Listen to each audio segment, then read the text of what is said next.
What if your favorite teacher was hiding claws beneath her charm? Isadora Capri arrives at Nevermore Academy as the new head of music, a werewolf with a prodigy's past. She seems like the mentor everyone needs, but look closer and you'll see a melody threaded with danger. From her razor-sharp banter with Wednesday to secrets that could pull Enid into a shadow she can't escape, Isadora's song may be far deadlier than it sounds.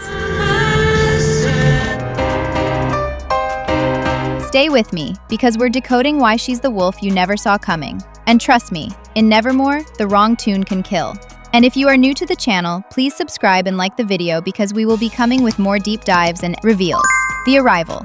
Former child prodigy, first classical album at 10 years old, the golden girl of the concert stage who suddenly traded worldwide fame for a teaching job at an outcast academy.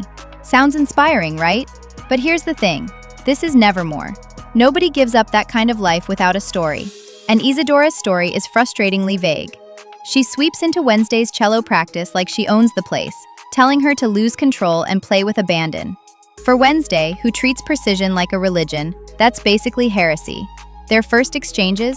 Electric. Isadora meets Wednesday's cutting wit with her own, volleying sarcasm like it's a competitive sport. And while the energy is intoxicating to watch, it plants the question, why is this woman so intent on breaking Wednesday's control? Mentor or manipulator? Isadora is exactly what Enid Sinclair has been craving, a fellow werewolf who understands the transformations, the instincts, the constant balancing act of fitting in. She steps in as a mentor, helping Enid embrace her heritage after the struggles we saw back in Season 1. Their bond feels real, supportive, creative, almost sisterly. But then there's the fixation on Wednesday. Billie Piper herself teased that Isadora wants to be Wednesday's muse. Think about that. A muse doesn't just inspire, they shape the art, sometimes in ways the artist doesn't understand until it's too late. Wednesday thrives on structure. Isadora pushes psychic power. And when chaos meets psychic powers, things can shatter.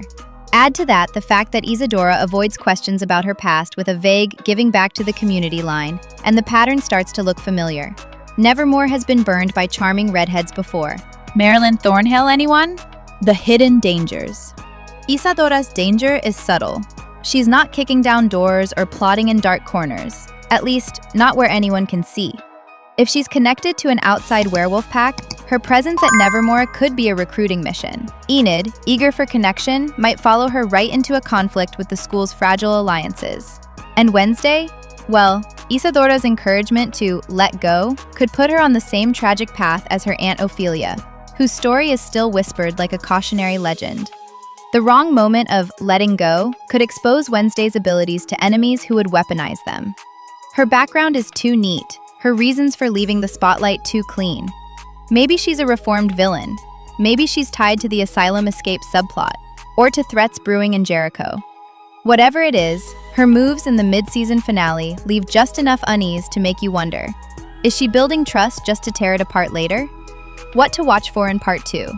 When Part 2 lands on September 3rd, keep an eye on the quiet moments, the ones that last a beat too long.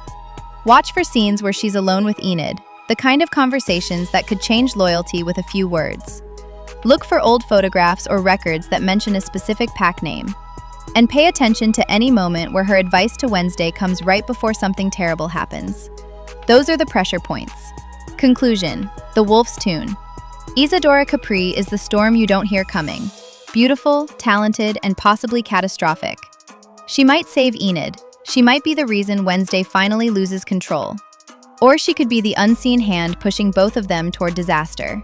So, ally or adversary? Drop your take in the comments. I want to know if you trust her or if you're already bracing for a twist. Like this breakdown if you're hooked. Subscribe to the channel for more Addams Family deep dives. And hit the bell so you're first to catch the Part 2 analysis the moment it drops. Because in Nevermore, you can enjoy the melody, but you'd better beware the musician.